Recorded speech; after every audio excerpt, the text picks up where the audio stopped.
What's up, everybody? It's Priyon Joni. So did you know that on a DJM-S11 mixer that there are up to 4 pad modes for each pad mode button?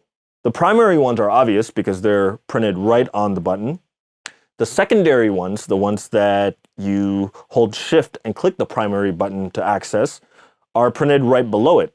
But when you're using Serato, you actually have a 3rd and 4th pad mode button, and it's not printed on the mixer. So what I did was I created this image, which I call the DJM-S11 pad mode guide, and I went through the product manual so I could label each pad mode function for the 3rd and the 4th functions. I did this for both Serato and for Rekordbox, and I took the further step of highlighting each one to the specific color that it turns to when you're in that pad mode function. So I made this guide downloadable for you, and I made 2 versions, one that can be used as a wallpaper and another one that's square, so you can keep it on your wallpaper and just be able to quickly access it when you're trying to figure out the pad mode functions. But I'll explain how it works after a message from our sponsor, Direct Music Service. DMS is an online database for working DJs and mix artists. It's the one-stop shop where you can get your music from for your gigs. It's a searchable, organized database with thousands of edits, remixes, and different versions of your favorite tracks from many different genres. What's also awesome about Direct Music Service, if you're always on the road just like me, they have this awesome mobile app so that you could search your favorite tunes, put them on a wish list, and they'll be ready for you on your Dropbox folder when you get home. You can now save some money and get a discount using one of these 2 coupon codes. Use the code PJMonthly and get 30% off your first month off any monthly subscription. Use the coupon code PJYearly and get 10% off your entire first year of any yearly subscription. Go to directmusicservice.com today to sign up. All right, so we have Serato open and we have our pad mode guide over here.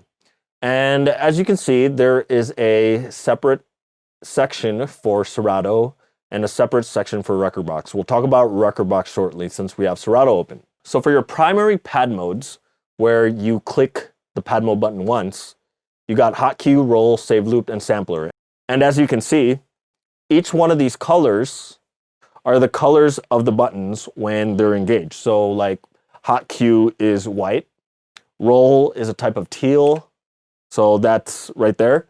And then save loop is a yellowish green with sampler being purple.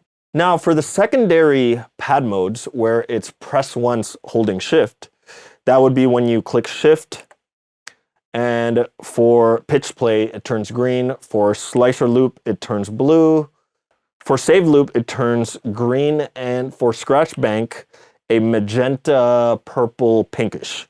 Now if you notice right here, it says press once while holding shift. Now, what's this over here where it says multi-pad option, press 3 times?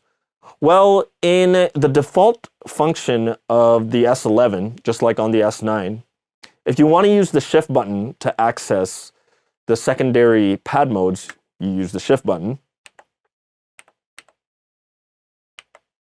So in the utility, you can go to performance, pad mode options, and there's this section where there's these 2 options called multi and shift. The default is shift.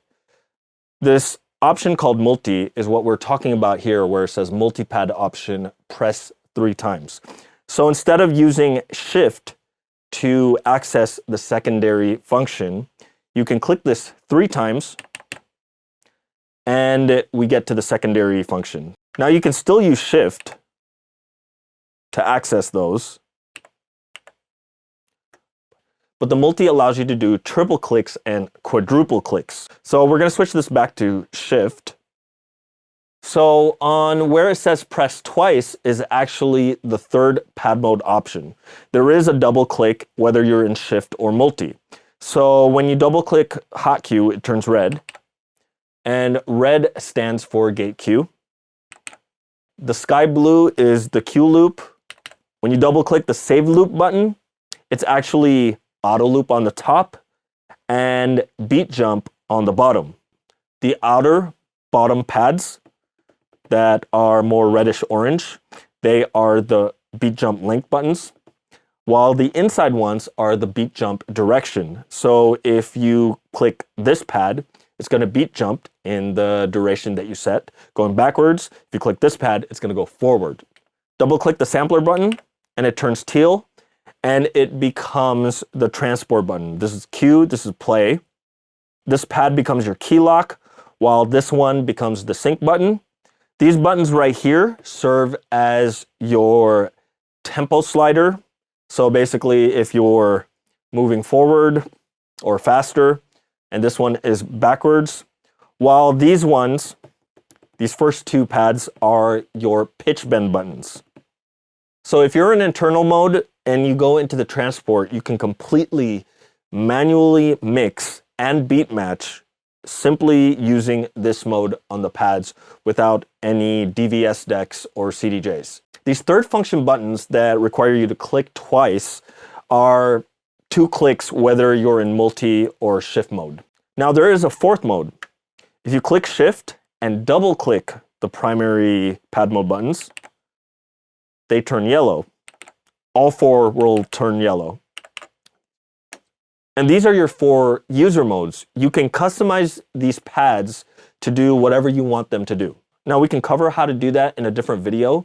Leave it in the comment section if you're interested in learning how to do the user modes.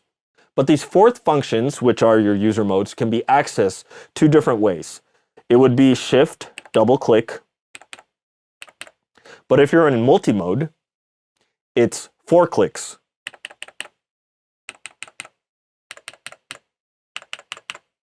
Now you might ask, what's the point of multi-mode over shift mode?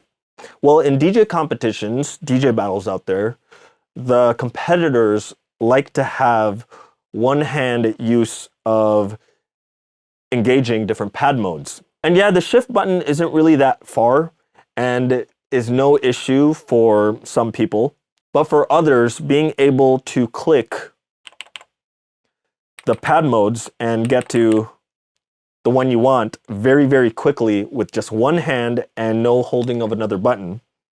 Having a double click, triple click, and quadruple click is a lot faster, especially if your hand is busy, your other hand is busy doing something else. What's cool is with the S11, you have both options, but I personally keep it at shift mode. So that's what all these colors mean, is the color of what they turn into when they are in the mode that is printed within them. The secondary modes are a hold shift and click the pad mode button once, or you click them 3 times. While the third mode is click twice, no matter what. And the 4th modes are hold shift and click twice, or when you're in multi-mode, click them 4 times. Down in the comment section below, I'm also leaving product links to the DJM-S11 and the CDJ-3000s if you wish to purchase them. I'm referring you to zZounds because they have the best payment plan program that you can find online. It's one of the easiest payment plans to get approved for online if you're ready to buy a setup today. So in Rekordbox, it's a little different because there's only a primary pad mode and a secondary pad mode. All the primary pad modes are all purple, and the secondary ones are all yellow. Now what's printed for the S11's pad modes is based on Serato. Rekordbox, it's actually different, so the only things that match up is hot cue and sampler. So this guide will be really useful for knowing what the pad modes are for Rekordbox on top of the colors that they are, which is only purple and yellow. So the first one is hot cue. The second one, even though it says roll, is your pad effects one. Third one is beat jump, and the 4th one is sampler, which matches up on the S11. For the secondary ones, which are yellow, you hold shift, hot cue becomes keyboard, roll becomes pad effects 2, save loop becomes beat loop, and scratch bank becomes key shift. And once again, just like in Serato, if you're in multi-mode, you can access these by double-clicking. Now, here's what's cool about Rekordbox. While in Serato, it gives you 4 different pad modes that are user modes, But what's cool in Rekordbox is that you can change all 8 of your pad modes, whether it's your primary or your secondary, and you can customize, change them, or reorder them to however you want. Also, let me know down in the comments if you want to learn how to change the pad modes in Rekordbox. So I hope this guide will help you remember your pad modes, especially the ones that aren't printed, which are your 3rd and 4th pad mode functions in Serato, as well as all your pad mode functions in Rekordbox. Feel free to keep this guide on your wallpaper or just a file on your desktop, just so that you have quick access to be able to remember what your pad mode functions are. All right, well, if you got any comments, questions, or anything to add about what we talked about today, please leave them in the comment section below. We'd love to hear your thoughts, answer any questions, or learn anything new that I haven't covered in this video. If you like this video, please smash that like button. And if it's your first time here and you found this video useful, please click that subscribe button. And don't forget to click that little bell icon so you get a notification the next time I upload a video. Don't forget to add me on Instagram, where I do sneak peeks and teasers of my upcoming videos or cover content that I don't normally cover here on my YouTube. All right, thank you for watching. Take care and stay healthy.